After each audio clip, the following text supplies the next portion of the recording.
Accessing library computer data. Hello and welcome to my review/overview of the Borg faction pack Resistance is Futile. That came out in August of 2019 and oh boy this pack is good. But not to spoil the whole video, this pack is really good and has a lot of useful and cheap Borg upgrades that expand the playability of the entire faction. As with the other faction packs, there are 4 ships that include the Borg, Federation, and Mirror factions with a predominantly Borg focus. There is a repaint of the Assimilation Target Prime, which is pretty much the same paint job as the repainted Galaxy from the starter set, but is a bit more dull gray and has a different Borg decals compared to the original Assimilation Target Prime, and overall less assimilated sections. The Voyager is very similar to the repainted Voyager, but again is a duller gray and has the assimilation decals on it. The Sphere and the Scout Cube remain nearly identical to the repainted versions. So let's take a look at this pack in terms of components. So what comes in the pack? There are 4 models in the pack with a Borg Sphere, an assimilated Intrepid class, an assimilated Galaxy class, and a Borg Scout Cube. There is a dial for each of the ships with the Sphere 634/Borg Starship template, a U.S.S Voyager/Federation and Borg Starship template, an Assimilation Target Prime/Federation and Borg Starship template, and a Scout 609/Borg Starship template. For Captain tokens, there are 2 Borg Queen Skill 9 ID tokens, 2 Locutus Skill 9 ID tokens, 2 Kathryn Janeway with a variable skill, 2 Operations Drone, again with a variable skill, and 2 Crosis with a variable skill. There are a ton of Borg tokens in the pack. There are 2 drone tokens from 1 to 9 that remain at Captain Skill 9, and then there is 1 at 8 and 7, with 2 at 6, 5, 4, 3, 2, 1 with a decreasing Captain skill. There are 2 missions, as with the rest of the faction packs, with Uneasy Alliance Part 1 and Uneasy Alliance Part 2. And now for the exciting part, the ships and the upgrades. The first card in the pack is Sphere 634, which is a Borg Sphere with 6 attack, 0 agility, 7 hull, and 7 shields, 2 Borg slots, 1 tech, 1 weapon, and 1 crew slot, with target lock, scan, and regenerate in the action bar for 40 points. Combat phase. Spend a scan token beside the ship and target an opposing ship within range 1 to 2. Discard a scan, battle station, evade, or target lock token beside the target ship. There is no point reduction for the Borg Sphere, as it stays at 40 points. For the name version, it has a nice slot layout with the 2 Borg slots and then 1 of everything else. With some cheaper Borg upgrades, it actually makes it possible to equip 2 and then still have some points left over. The ability can be useful to take away your opponent's ability to either use a secondary weapon, use a scan token such as the Enterprise A with someone like Spock, get battle station conversions to nerf the Federation Torpedoes a little bit.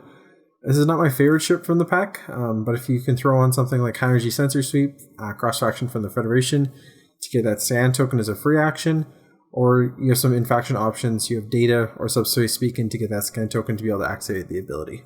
The generic Borg Sphere loses a shield, a Borg slot, and the ability for 36 points, which is a 2-point discount from the previous generic Borg Spheres. Even without the ability, the Sphere is a pretty durable ship with 13 points between the hull and the shields, and with 1 of our upgrade and 6 attack die, it is a pretty viable generic, as it gives you 14 points to work with in any type of upgrade that you want to equip to the ship. So I like the generic Borg Sphere. The maneuver dial for the Sphere is your pretty typical Borg maneuver dial, with a red 3 reverse and red turns at speed 4. They are not the fastest ships, but are very maneuverable, and at my venue we play without the change Borg movement, so these ships are still very viable to run. The second named ship in the pack is the U.S.S Voyager, which is an Intrepid class ship that is dual faction Federation and Borg. This Voyager has 5 attack, 2 agility, 4 hull, and 6 shields with a Borg slot, a tech slot, a weapon slot, and 2 crew slots with an action bar of evade, target lock, scan, and regenerate for 34 points. Free action. If this ship performed a green maneuver this game round, perform a target lock action as a free action. Oh boy, this ship is really good. First of all, this gains an attack and a shield compared to the other U.S.S Voyager, and is 4 points more expensive because of it, but I think it's very well worth it. This may be the best upgrade bar that you could ask for that allows for a lot of flexibility in your builds without needing certain upgrades just to add a particular upgrade slot. And with the ability to perform a free target lock if it performed a green maneuver is amazing, since naturally it has green maneuvers at 2 and 3 along with a 1 bank, but you can throw in Chemosite, and then you can also perform a 4 or 5 straight along with a 3 bank and still get that free target lock. I really do not know what else to say without running it myself and see what other people do with it. But I think right now this is easily one of the best ships in the game and probably worth buying the pack just for this card or ship. The generic Intrepid class in this pack is also dual faction Federation and Borg.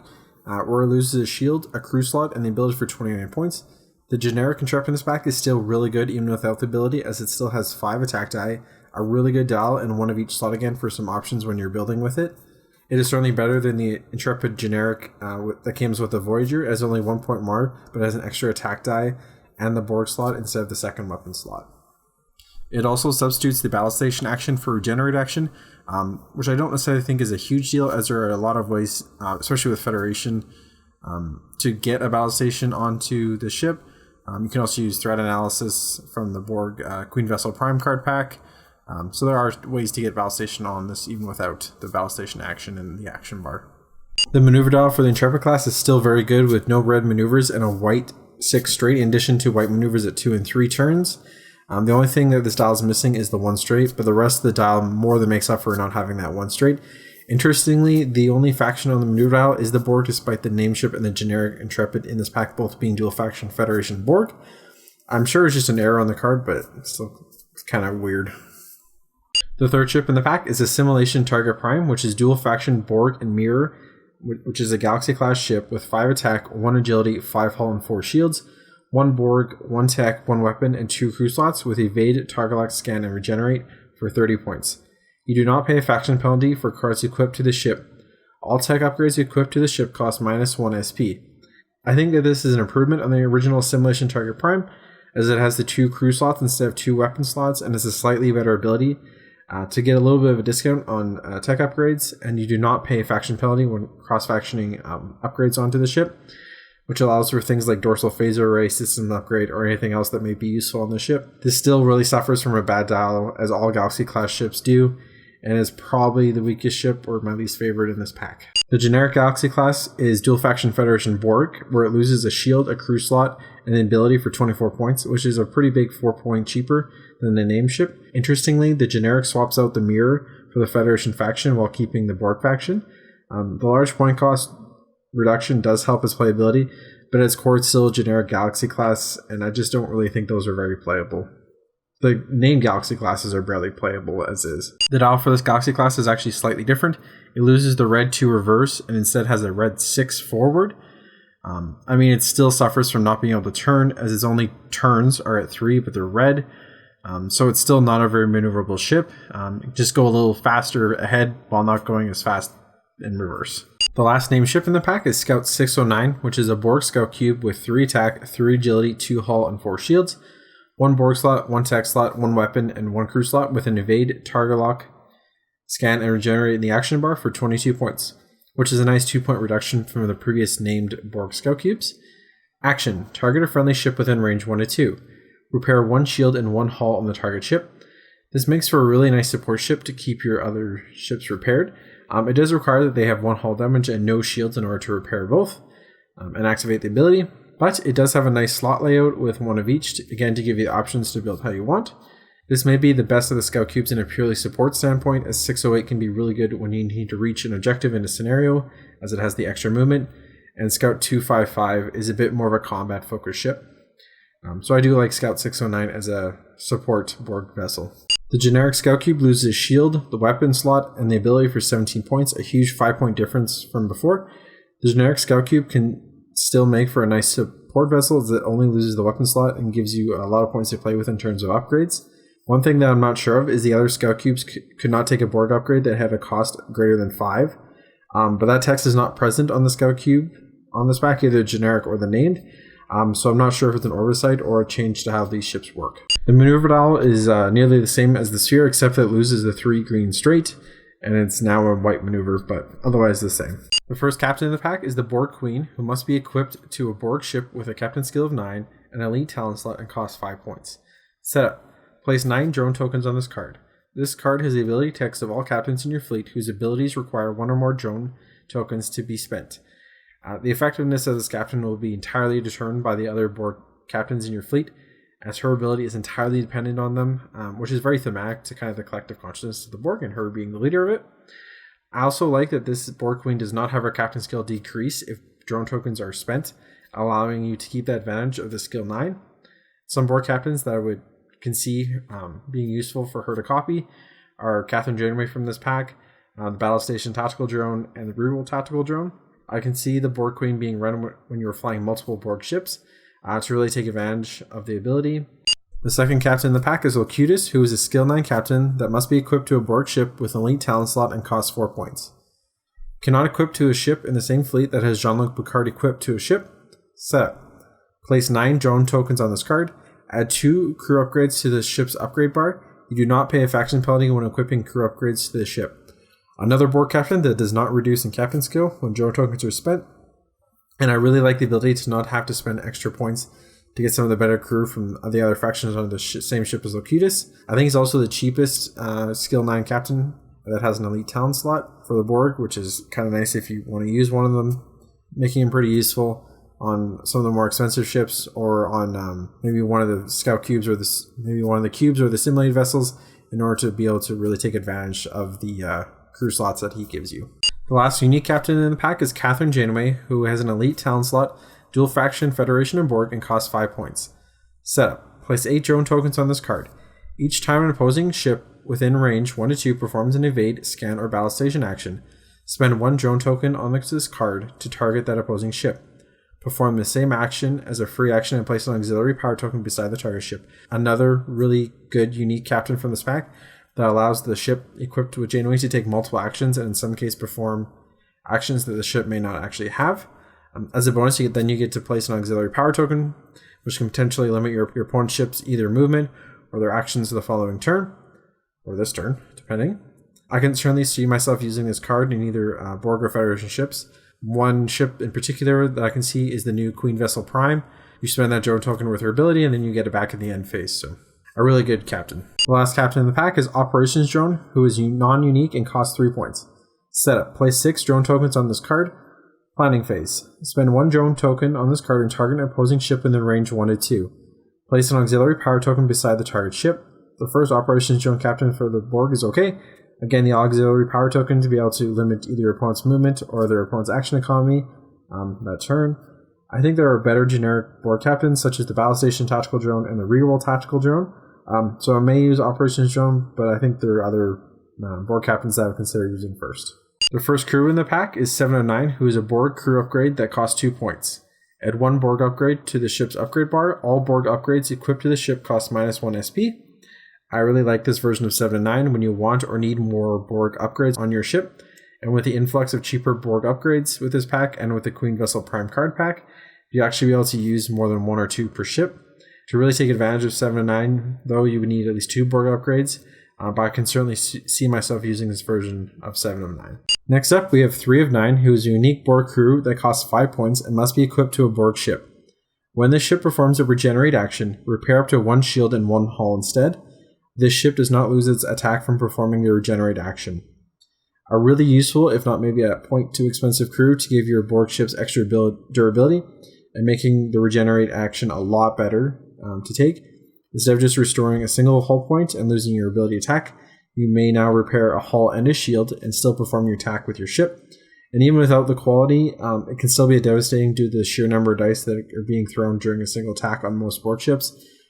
So again, while maybe a point too expensive, I think a really useful crew upgrade for the Borg. The next crew is Crosis, who is a Borg crew that costs 3 points. Increase the captain skill of the captain equipped to the ship by 1. If the captain is a Borg captain, increase the captain skill by 3 instead. Once per game, when the captain of this ship is discarded, this card becomes the ship's captain. Place 5 drone tokens on this card. A nice crew to keep your captain skill up even when you're spending drone tokens on most of the Borg captains. And then if your captain gets discarded, then you have a replacement captain with 5 more Borg tokens to keep using your upgrades. Not someone that I would use a lot, but I can see this being useful on some of the lower skill Borg captains, so they do not go down to a captain skill of 1. Next up is Tuvok, who is a dual faction Federation and Borg crew that costs 5 points. When defending during the modify attack dice step, spend 1 drone token on the captain equipped to this ship. The attacking ship cannot reroll any attack dice this attack. In addition, if the attacking ship has any Federation weapon upgrades equipped to it, convert 1 hit or critical into a blank. I think it's a really nice counter to opposing ships spending target lock tokens to reroll their attack dice, and a nice counter to the new Federation Torpedoes to ensure that they do not get perfect quality with their dice. Again, maybe costs a point too much, but an ability that I can certainly see being used on some of the weaker Borg ships to give them a bit extra survivability. The last crew in the pack is B'Elanna Torres, who is a dual faction Federation and Borg crew that costs 3 points. Add 1 Borg upgrade to the ship's upgrade bar. The Borg upgrade equipped to this ship that using that Borg upgrade slot costs -1 SP for each empty slot on that ship's upgrade bar. This is an interesting crew upgrade, as it only discounts the Borg upgrade that you added, 1 point for each slot not being used. I think it's most useful on the larger ships where you may only be equipping a captain and then maybe 1 upgrade, with the possibility of the 5 or 6 empty slots. Then it can be a good discount on some of the more expensive Borg upgrades, such as a Borg Ablative Hull Armor, which on Tactical Cube 138 make it only cost 2 points. So then you'd be at 51 points for the named ship, Torres, and Ablative Hull Armor, giving you still some room to add a really good captain. The first elite talent is Root Command, which is unique, must be equipped to a Borg ship, and costs 4 points. Combat phase. Discard this card and target an opposing ship within range 1 to 2. During the target ship's declare target step this game round, you choose that ship's target. The target must still be legal. An interesting ability that is similar to the errated version of Colo that allows you to redirect an attack that may be intended for your ship onto something like a defensive heavy U.S.S. Sutherland build, so that you can regenerate or perform your attack in case you're going to be destroyed. Probably something more useful in some of the smaller Borg ships, but a decent elite talent nonetheless. The second elite talent is Collective Consciousness, which must be equipped to a Borg captain and costs 5 points. Planning phase. Place 3 time tokens on this card and target all friendly ships with a Borg captain equipped to them. The captains equipped to the target ships replace their captain skill with the captain skill of the captain equipped to the ship this game round. Really useful when combined with someone like the Borg Queen or Locutus to give all your ships that skill 9 during the round, especially during the combat phase. As it may be later in the game when you've spent a few drone tokens so your captain skills are lower, it gives you that boost to them to more than likely have all your viable ships attack first and deal a lot of damage before your opponent can even fire. I don't love the 5 points, but since there's no range restriction, I can understand the higher point cost, and another card I look forward to trying out. The last elite talent is Ocular Implants, which must be equipped to a Borg captain on a Borg ship and costs 4 points. When this ship performs a target lock action, this ship may perform a battle station action as a free action. This card is just begging to be on the same ship as the U.S.S. Voyager, and it's just a really good elite talent regardless of what ship it is on. Combine this with the Voyager Chemosite and this elite talent, and you can perform pretty much every maneuver as a green maneuver. So you can take that target lock and a battle station as a free action for really good quality with your attack dice. And if you have technological distinctiveness, then you can go up to an additional 3 attack die for a really heavy hitting ship with maneuverability and the quality on your dice. And if this card is also on the Voyager, then you can add MRS to also remove a disabled token from a crew upgrade, opening more options and increasing your action economy. The only limitation is that there are not too many Borg captains that can take an elite talent, but I will certainly be using this talent with my Borg builds when I can. The first weapon upgrade in the pack is Biomolecular Torpedo, which is unique, must be equipped to a Borg ship and can be fired from the primary or secondary fire arc, and is dual faction Federation and Borg. The attack value and cost of this weapon are the ship's printed primary weapon value. Attack. Spend 2 drone tokens on the captain equipped to this ship and target an opposing ship. If this attack hits, place 2 time tokens on the captain and each crew upgrade equipped to the defending ship. If the defending ship is a species 8472 ship, place 2 time tokens on all the cards equipped to it instead, as species 8472 doesn't actually have crew upgrades. So that's probably reasoning for it. It's not my favorite weapon, but one that can be really useful as long as you get at least 1 hit on your opponent to make all of their crew and captain disabled for the remaining of the game round and the following round. Effectively, the same effect on species 8472 as again they do not have crew, so can place a time token on everything, making it actually a really nice counter to those ships, as they have a lot of tech and weapons that are really good. Interesting limitations, making it only playable on the Borg ships with a firing arc such as the assimilated ships in the Sung, but I guess it kind of makes sense as it was fired from the Voyager in the show. The second weapon is Advanced Proton Beam, which is unique, costs 3 points, and must be equipped to a Borg ship, fired from the primary firing arc, and can be fired from a 368-degree arc. The attack value of this weapon are the ship's primary weapon value. Attack. Remove this card from play. Spend 2 drone tokens on the captain equipped to the ship and target an opposing ship at range 1. All damage inflicted by this attack ignores the defending ship shields. I think this is a really good Borg weapon, as with a lot of the Borg ships, if you can get perfect quality on your dice, then you can one-shot a lot of ships assuming they do not get evades, or have any hit/critical cancelling abilities. I can understand why this card is removed from play, as it is a very powerful weapon on most Borg ships. Throwing 6 attack die directly onto the hull, it's a lot of damage. The range does hurt a little bit, but only 3 points I think can be a worthwhile investment on a lot of ships. The only tech card in the pack is Integrated Borg Technology, which is unique and costs 1 point. Add 1 Borg upgrade to the ship's upgrade bar. You do not pay a faction penalty for this card. I am a little disappointed that this is not more of a version of Captured but for the Borg, as it does not add the Borg faction to the ship equipped to this with this card. But in saying that, I do like that you can at least add a Borg upgrade to any ship at the expense of a tech slot. Interlink Transceiver in this pack is a useful Borg upgrade to use for more defense in a fleet that needs to be run in close proximity. A useful Borg upgrade on non-Borg ships is Threat Analysis to get a battle station every second turn. On ships such as most of the Klingon and Romulan ships, as they do not normally have one. So despite my initial disappointment with it not adding the Borg faction to the ship, there are some very good Borg upgrades that are useful on other ships and only cost 1 point, so it can be a very useful tech upgrade to take. The first Borg upgrade in the pack is Distribution Nodes, which is unique and costs 1 point. Activation phase. Target a friendly ship at range 1, repair 1 hull on the ship and deal 1 hit to the hull of the target ship. This is kind of an interesting upgrade which lets you repair the ship equipped with this card at the cost of dealing damage to the hull of a friendly ship.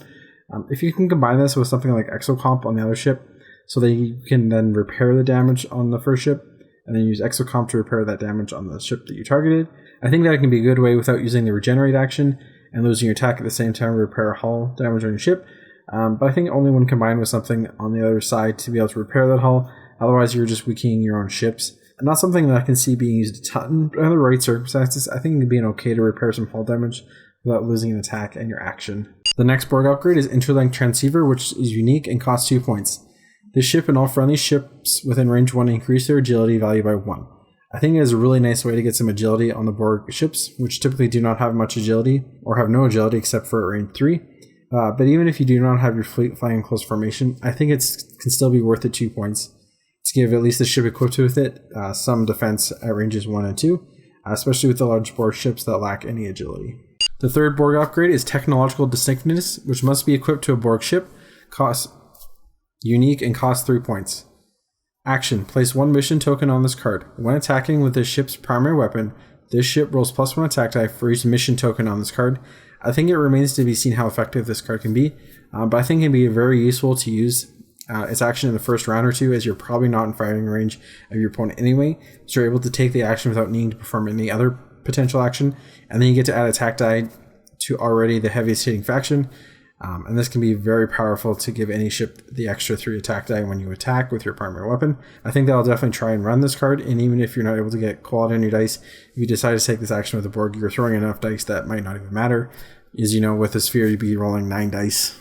Even if without quality, you're still probably going to get 4 to 5 hits or criticals. The next to last card in the pack is another Borg upgrade, Assimilation Target, which is unique and costs 3 points. Action. Discard this card and target an opposing ship that is not cloaked and has no active shields in range 1 to 2. Steal 1 crew upgrade equipped to the target ship, ignoring this ship's restrictions.